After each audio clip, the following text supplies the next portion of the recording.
The organizational meeting on July the 11th, 2022. Dr. Hofstetter, can you lead us in the pledge, please? Would be happy to. I pledge allegiance to the flag of the United States of America and to the republic for which it stands, one nation, under God, indivisible, with liberty and justice for all. Thank you. All right, for our organizational meeting, item number 2 is to reappoint, the reappointment of charter officials, boards, commissions, council liaison, finance committee, and acting clerk of the council. Do I have a motion to reappoint those positions? So moved. Thank you, Mr. Short. Second that. Thank you, Dr. Hofstetter. Any discussion? All in favor say aye. Aye. Any opposed? Motion carries 4-0 with one absent.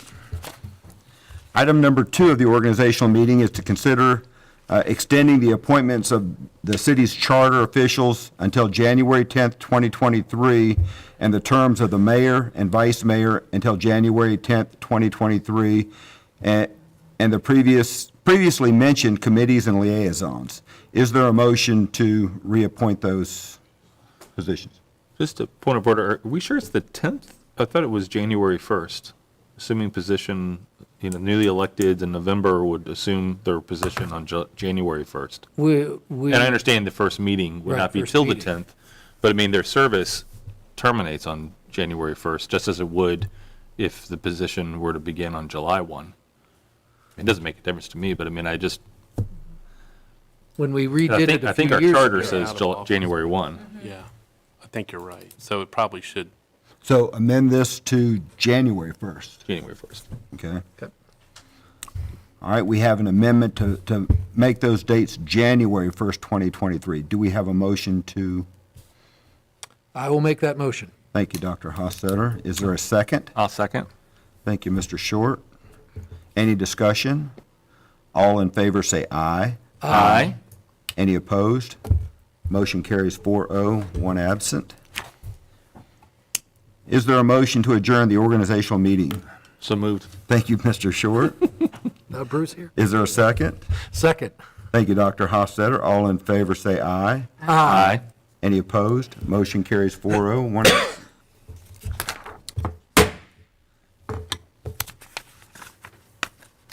I get to smack it one more time.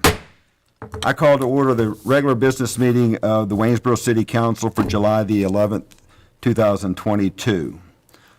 For those that are here that want to make public comment or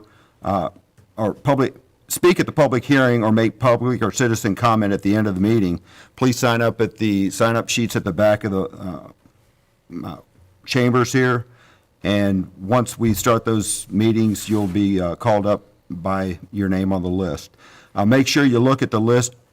If you're here for a public hearing, sign up for the public hearing. If you're here for citizen comment, sign up for citizen comment. Item number 2 is the adoption of our meeting agenda. Has everyone had a chance to review the meeting agenda? Is there any discussion on that? I need a motion to approve the meeting agenda. I will make that motion. Thank you, Dr. Hofstetter. Is there a second? I'll second. Thank you, Ms. Williams. Any discussion? All in favor say aye. Aye. Any opposed?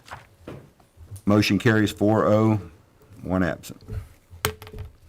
Item number 3 is matters from the mayor, and I just have a couple of things. 2 weeks ago, we dedicated the pickleball courts out at Ridgeview Park, and I am proud to say, I'm happy to say, there's been great attendance each evening out there playing. If you've never played pickleball, you guys on the back row, I'll challenge you, come on out.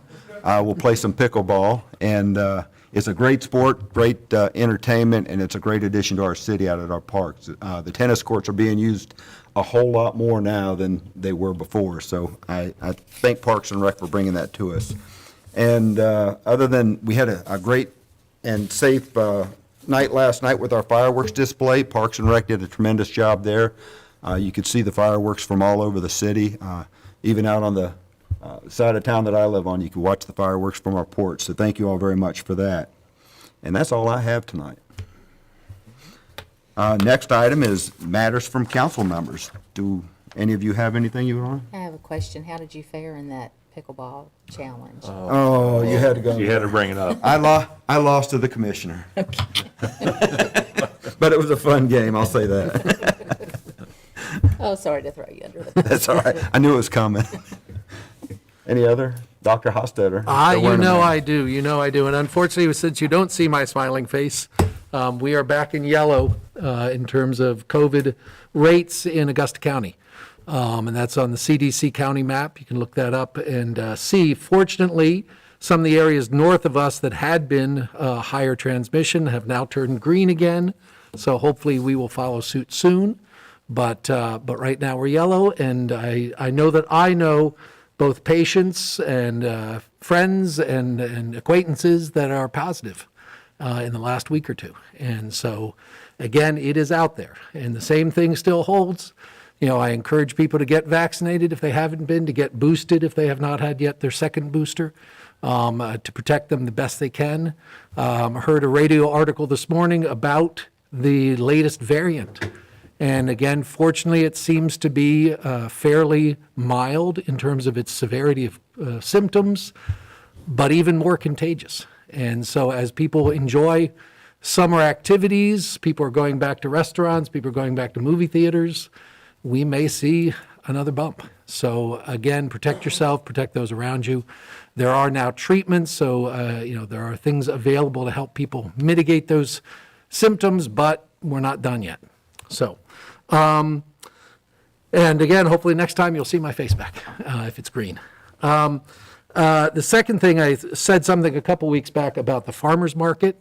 And I do want to point out, because I don't think I included in that announcement, that they are working with SNAP benefits and senior benefits so that you can get an extension of those benefits to be used at the farmers market. And that benefits both the folks that are getting the fresh vegetables and things that are locally grown, and it benefits our farmers. The folks that are out there every weekend bringing us that fresh vegetables, or those fresh vegetables, it gets them more business. So if you get those benefits, you can talk to those folks that are administering them. They're out there every week. They'll help you sort it out. If you can't figure it out before you get there, I think they can help you out there at the farmers market again every Saturday morning at Constitution Park. The mayor took a couple of my others. The fireworks were great last night. I was down here at Constitution Park, and they were well received by the crowd here, I know.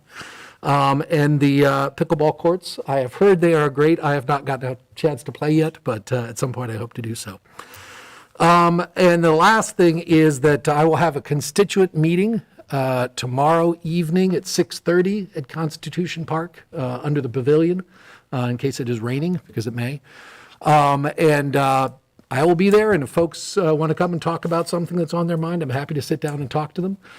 Bring a chair. I'm not sure if there'll be tables there available to us or not, but bring a chair, have a seat, and let's chat. But 6:30 tomorrow night. All right. Thank you, Dr. Hostetter. Anybody else? Okay. All right, well, that brings us to item number 5, and that is to consider approving the consent agenda. Has everybody had an opportunity to look it over? All right, is there a motion to approve the consent agenda? I'll make that motion. Thank you, Ms. Williams. Is there a second? A second. Thank you, Mr. Short. Any discussion? All in favor say aye. Aye. Aye. Any opposed? Motion carries 4-0 minus 1. And then that brings us to item number 6, and that's going to be the biggest part of our audience tonight. Item number 6 is to receive a report from representatives of Columbia Gas of Virginia regarding infrastructure replacement and maintenance in the city. Mr. Ham. Sure. Mr. Mayor, thank you. Just a brief introduction of the purpose for the presentation. I think I know our staff receive calls from time to time, and I suspect elected officials do as well, from folks asking about the activity in our right-of-way and significant construction work undertaken by the gas company. Columbia Gas of Virginia is an important utility partner for our community. The service that they provide certainly is valuable to our residents, our businesses, and our industrial customers, and that they obviously have a lot of infrastructure in our right-of-way and their work is sometimes conspicuous and sometimes less so. But I thought it would be a good opportunity to have representatives from the company come and talk about the systems that they have in place and the work that they're doing to replace and repair them currently. So welcome. We appreciate you coming. The floor is yours.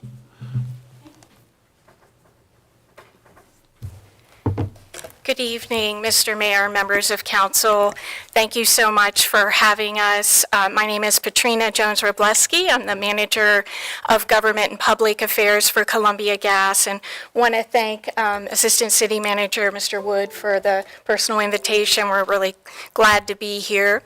And since we're here, we can't miss out on the opportunity to let you all know how much we are deeply grateful to be partners in your wonderful city, and how much it means to us to work in your critical infrastructure and work to provide services for your citizens and your businesses. And every day, Columbia Gas's first priority is the Columbia Gas customer. And here in Waynesboro, we have 8,043 Columbia Gas customers in Waynesboro proper, and we're so grateful to have them, and we don't take that for granted, and just wanted to mention that. So next to me, you'll see I have a great group of colleagues over here that are very knowledgeable about the work that is going on in your city. So for ease, I thought I'd introduce them, and they'll wave their hand when I go through their names. They're making fun of me about pronunciation, so I'm going to try to do my best. And then Ben and Martin will give the presentation, and we'll field questions if you have them. So we have Ben Zenti, Associate Field Engineer and also a resident of Waynesboro. Martin Miller, Operations Leader Support Specialist. Cedric Goodman, Operations Center Manager. Tony Schaefer, Manager of Construction Services. Travis Sheets, Frontline Leader, Construction Services. Catherine Palmer, Field Engineer. Adam Halpert, Field Engineering Leader. Joe Pelletier, Field Operations Leader. And Chris McDonald, Field Engineer. And these folks, they spend a lot of time in the Shenandoah Valley. And so we're really proud to work with you all. And so now I'll turn it over to Ben and Martin. Thank you, Patrina.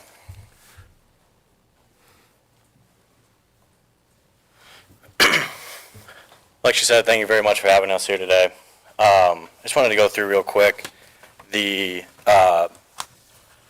capital improvement projects that we work through and that we work on a daily basis. So like she said, my name is Ben Zenti. I'm an engineer with Martin Miller. We're giving you guys the presentation. So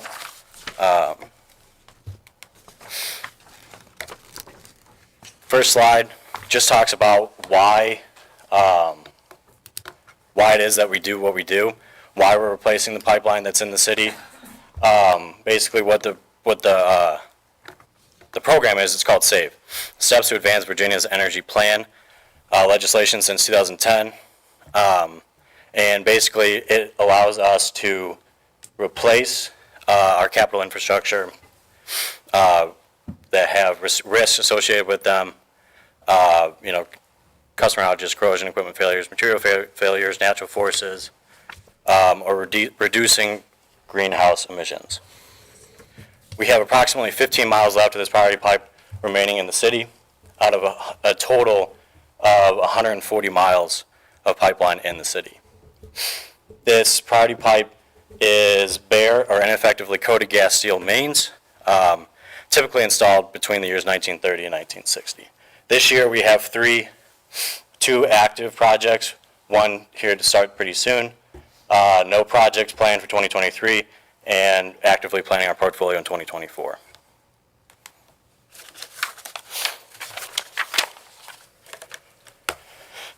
So like I said, we are actively working to replace aging infrastructure in the city, safely and reliably serve our 8,000 customers. This is a typical process. Our project is scoped and designed by an engineer. When warranted, it is stamped and certified by a professional engineer. It is then transferred to our scheduling and construction departments for execution, executed by our subcontractor, Miller Pipeline, with an oversight of a construction coordinator that is employed by Columbia Gas.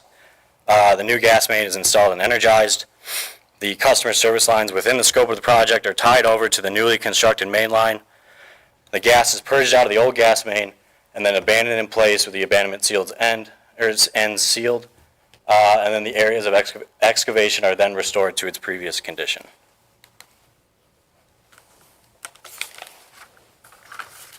Thank you. Good afternoon. Thanks again for having us. And as we go through this, kind of as Ben said, we're going to switch back and forth a little bit. I'm from the construction group, so we'll be covering the slide here, which kind of we felt was beneficial to add for the general public. These are our 4 main subs that when you will see folks out there besides with the Columbia logo on the side of the vehicle. So our primary pipeline contractor is Miller Pipeline, and they're owned by Artera Resources. They'll be performing the actual work, replacing the lines in the street. Flagging contractors, which is a large part of the inconvenience of the work that we do, is WD Wright and Traffic Management Incorporated. So that gives you a little bit of insight into the names of those vehicles that you would see in the areas. And then our restoration contractor is Southern Castings, and they also drive logoed vehicles. So this is the first project that we have to talk about here today. This is the only project that is not in active construction that is planned for this year. As you can see, it covers the streets of Park. I think it's Skyland, Seibert, is that how you pronounce it? Park, yeah, and it touches Main Street. So this project has approximately 4,000 feet of natural gas mains to be replaced. There's a total impact of about 50 residences and businesses within the immediate area. Approximately planned to start in August of this year to be finished by December 1st. Our investment for this project is about $1.35 million. And traffic control flaggers are used for the entirety of the project, keeping everybody, drivers, pedestrians, safe.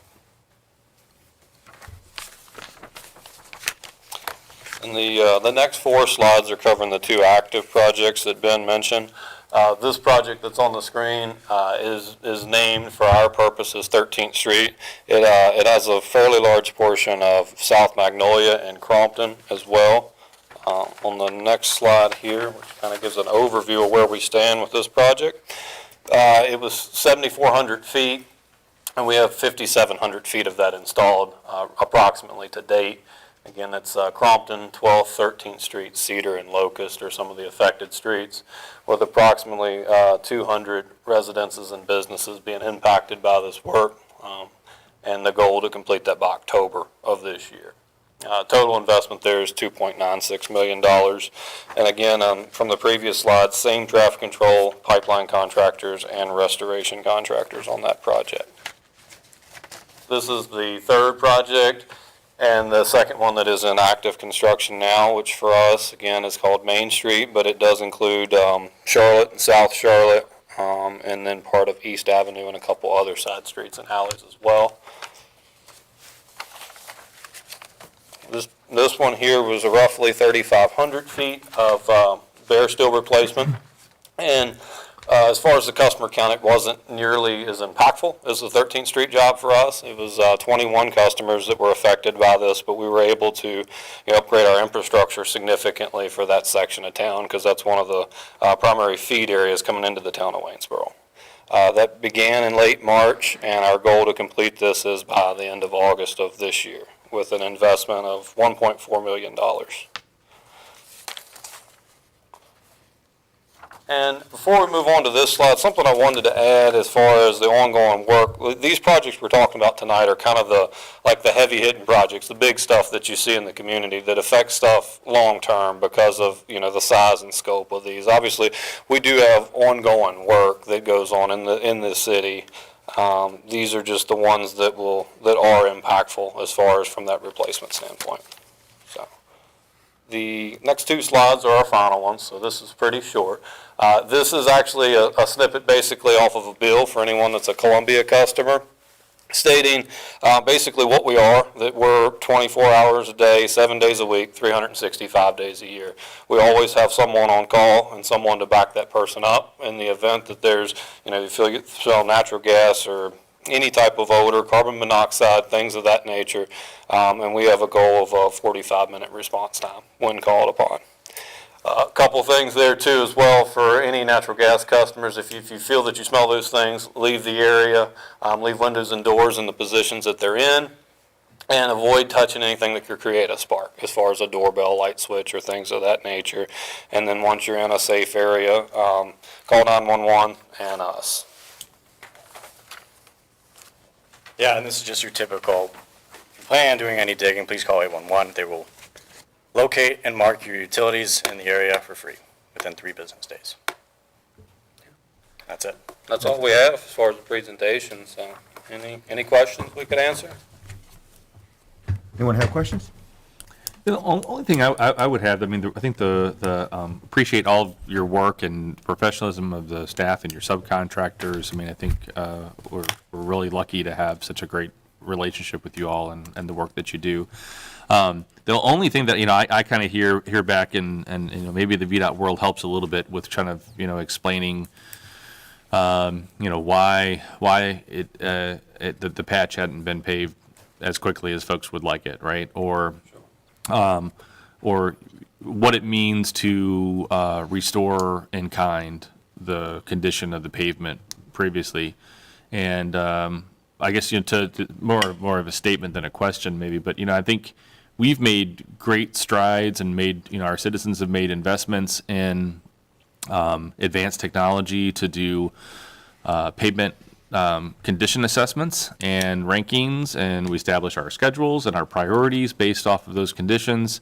And the last thing we want to see, obviously, is it's done for a year or two, and then you all come in and need to do what you need to do. And so I'm encouraged by the proactive schedule, and a little bit of a pause year for a mega project, right? But then, but just looking ahead, and for what it's worth, I just feel I think we would all owe it to the citizens that we hear from, is that, to the extent that we really have kind of stepped up our game in terms of doing forecasting and planning for our paving schedule. And so to the extent that we can maximize those limited dollars, that we can to keep it as long as we can, understanding there are emergencies and life, right? So we can't do it all, but again, I just appreciate all that y'all do. So. Now, are you guys working with developers of new subdivisions in the city to get your infrastructure in before anything else goes in, or? Yes, Okay. actively. As much as we can. Yeah. I mean, if it's a new development, a lot of times our lines will be laid in easement for us and not in public right of way, because whether it's a county going to be maintained by VDOT or in a municipality like this, that's normally not taking place. So the time to require easement can be time consuming too. Right, okay. Yeah. I know the neighborhood, is it Creekwood? Is that what it's called, Ben? Martins. Yeah. Martins and Grand's Home Furnishing and stuff. We will be running natural gas in that Okay. development. So All later. right, and there's 2 other neighborhoods out on the west end that are being built right now. I didn't know whether you were in there or not, over off of 254. No, I don't think No, so. sir, not to my knowledge. The approach pipe is where it gets kind of tricky, where you take it from where it ends to that neighborhood. It gets pretty expensive and a lot of it, so it's a pretty big undertaking to do that kind of stuff. Okay, thank you. All right, thank you all very much for your Great time and presentation. information Thank y'all for tonight. coming, all of you. Mr. Mayor and Councilman, my name's Tony Schaefer. I'm the construction manager for Columbia Gas of Virginia. So everything that these folks just talked about basically falls under my umbrella, so I'm responsible for all of it. So I get to take all that abuse and also the praise, but I'll pass it on to this team. But we appreciate the relationship with the city. I'm the longest tenured employee here tonight representing Columbia Gas, so that says a little something. So I know a lot of your folks that we've worked with over the years, and we do appreciate that. To your question and comment about restoration, we do follow VDOT standard here in the city. But basically, if we dig a 2-foot trench, we've instructed our restoration crews, we're restoring a foot outside of that. So we're going 4 foot wide on all of them now. So just a little FYI for you guys. And I will close with one thing. Columbia Gas Virginia has been around a long time, and we're very proud of who we are and what we do. We're not boastful. But I will say that the latest J.D. Power results just came out. Columbia Gas Virginia was rated the #1 utility in the United States. So these folks here that's who you see. These folks here, it's our contractors. So we are proud of that you guys are in good hands here in the city, and we appreciate your relationship. Thank Those are proud rankings. Thank you very Yeah, much. wonderful, thank you. All right, that moves us to item number 7, which is to hold a public hearing on the draft annual action plan for the Community Development Block Grant, CDBG program.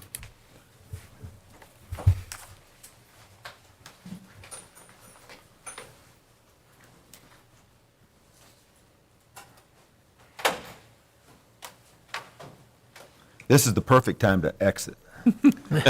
You saw this already. Thank you.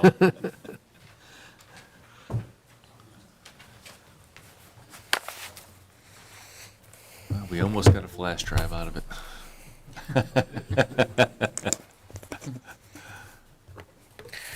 Good evening, Mr. Mayor, members of council.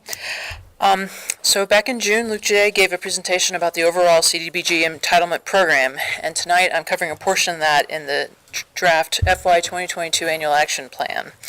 So this presentation is meant to give just a general overview of that draft plan, which is currently on display on the city's website. And just a quick overview of what the plan is and its place in the program. The annual action plan is required to be prepared annually, and it outlines the actions and activities that will be undertaken over the course of that program year to implement the goals and objectives of the 5-year consolidated plan. And for the FY 2022 program year, which runs from October 1st, 2022 to September 30th, 2023, the city is expecting to receive $187,537. As I said, our draft plan is currently available on our website at the link on the slide. And then paper copies are also available on request. The plan is in the middle of a 30-day review period that began on June 22nd and will end on July 20th. And then any comments we receive between those dates will be considered and then also summarized and attached to the final plan. So these are the list of projects that we are proposing to use the FY 2022 funds for. And this year our main focus will be wrapping up the 4th Street pedestrian crossing project. We're proposing to use $106,899 of the funds to complete this project, which will construct safer pedestrian crossing across Delphine at 4th Street. And it will include pedestrian islands, fixing the ADA accessible ramps, and installing a missing block of sidewalk between Delphine and the Jack Higgs Bridge. In addition, we have $15,000 set aside for eligible projects within the Port Republic neighborhood. We've been spending the last couple months working with consultants and the neighborhood on a community action plan, and expect to have that plan finalized next month. And that plan is going to be used to help guide our selection of eligible projects within that neighborhood to spend the money on. We are also planning to use $28,131 of the funds to continue supporting the homeless services that the warm shelter provides.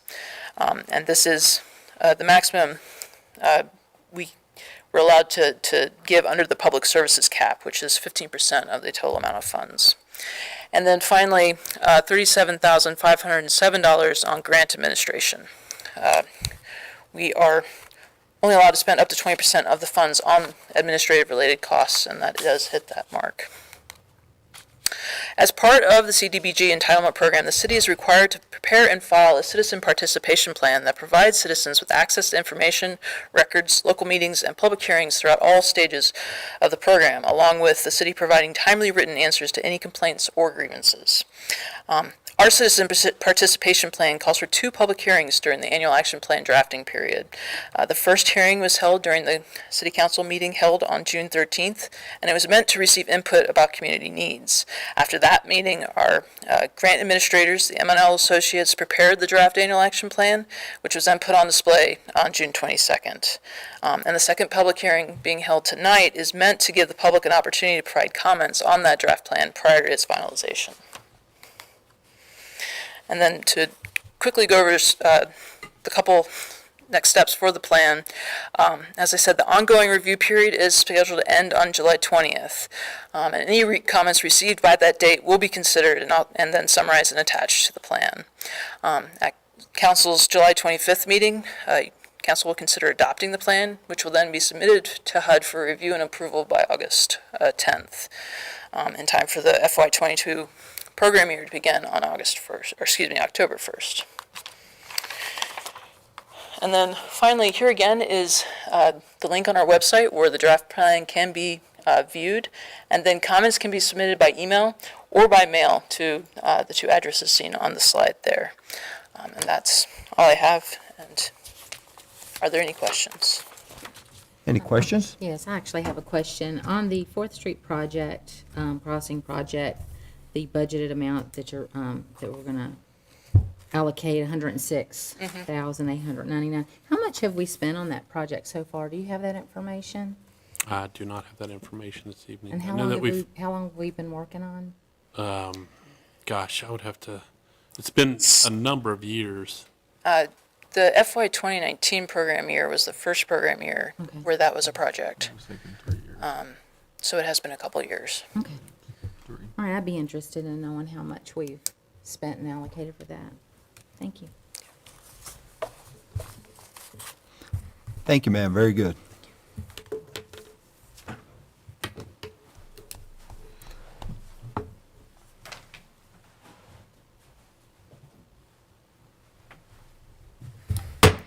I hereby open the public hearing.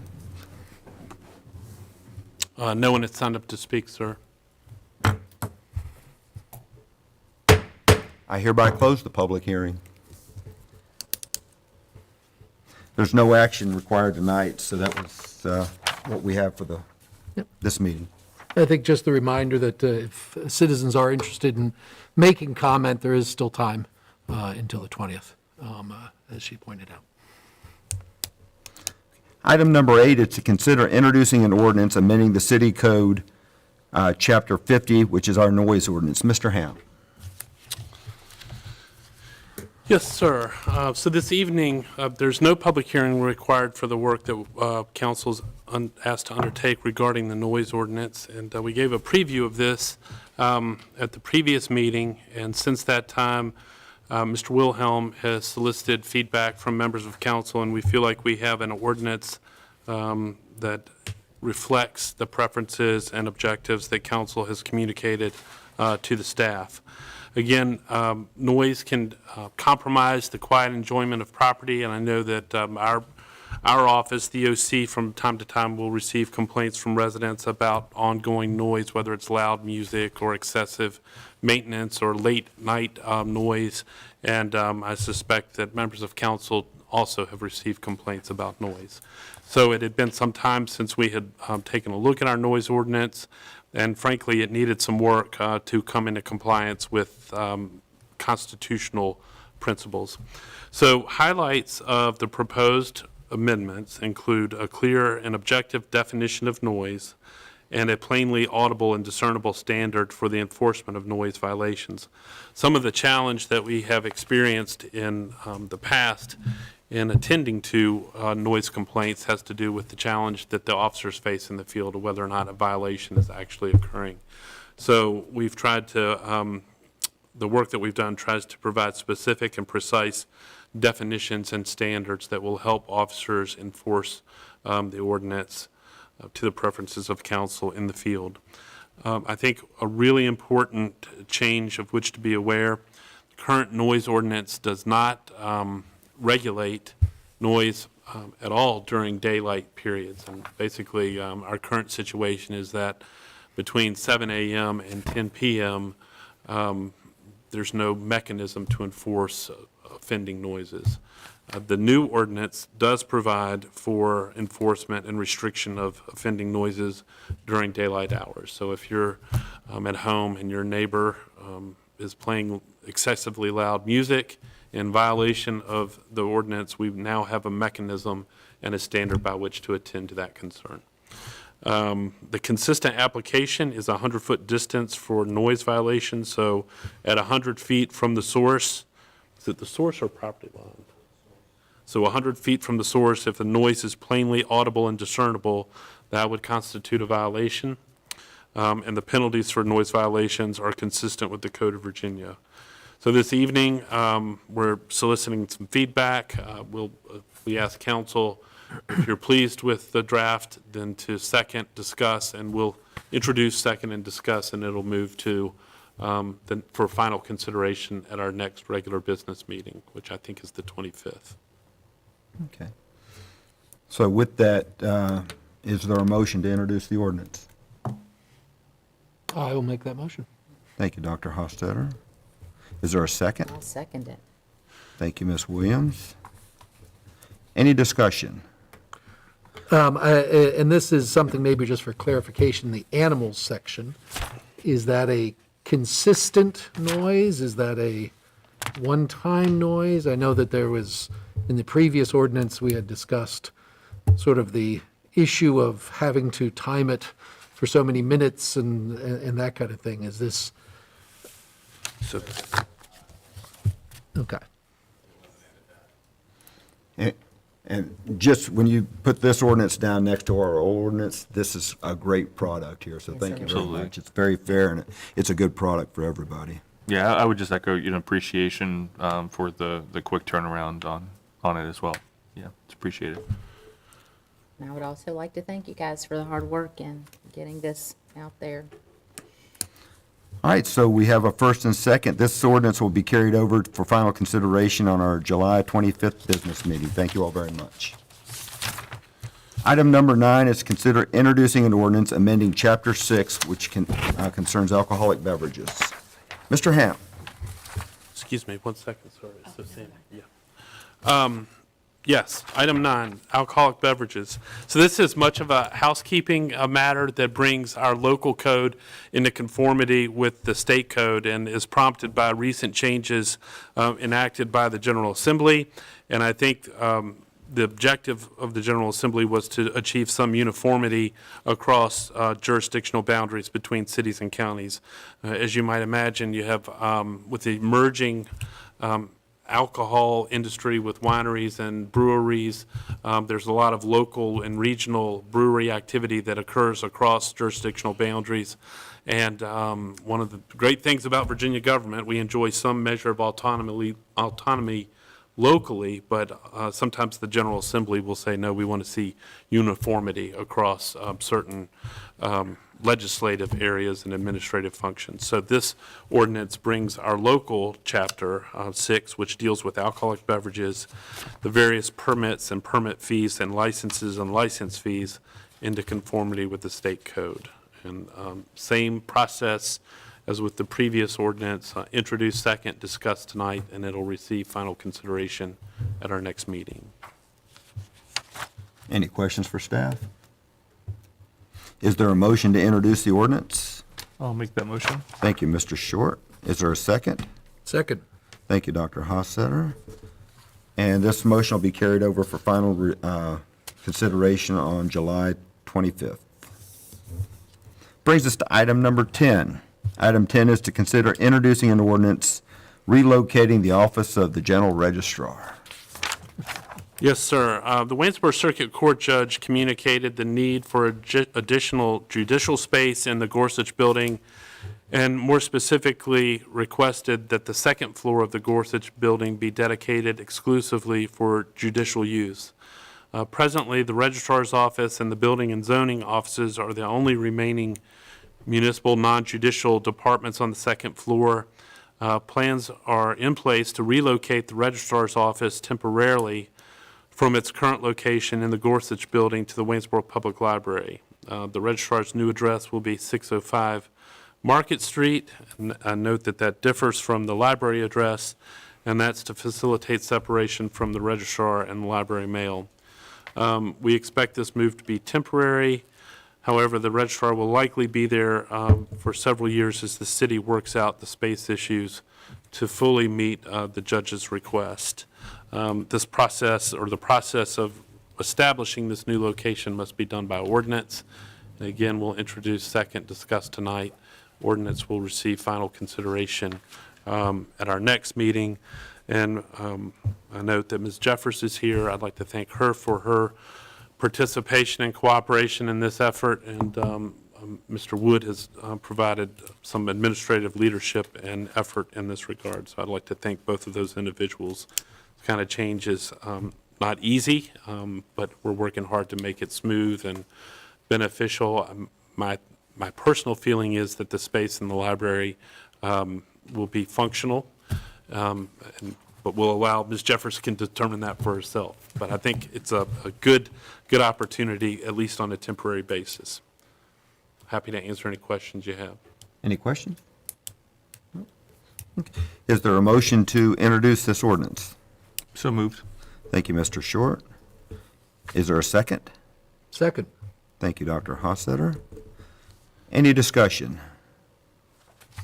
I would just echo, appreciation to Mr. Wood and his work on that. I've been in his ear for a while last week, and he was very helpful, and understand that that we're making efforts to find for some of the more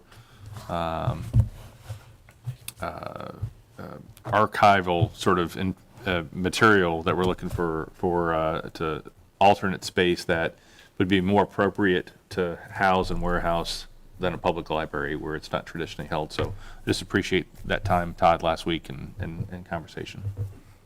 No, and while I know change is difficult sometimes, I think about the early voting that we're starting to do more and more frequently. Now we've got more parking for people to come and vote early and come in and have distances. So I think it's a good plan. All right, this ordinance will be received for final consideration at our next meeting on July 25th, 2022. That brings us to item 11, correspondence, communications, and calendar. I don't have anything this evening, sir. Nothing, okay. Item number 15 is our citizen comment period. No one has signed up to speak. No one signed up to speak. Item number 13, do we have a motion to adjourn this meeting? For Mr. Allen, I will make that motion. Thank you, Ms. Williams. Is there a second? I will second it. Thank you, Dr. Hossetter. Any discussion? All in favor say aye. Aye. Any opposed? Motion carries 4-0 -1. Thank you all.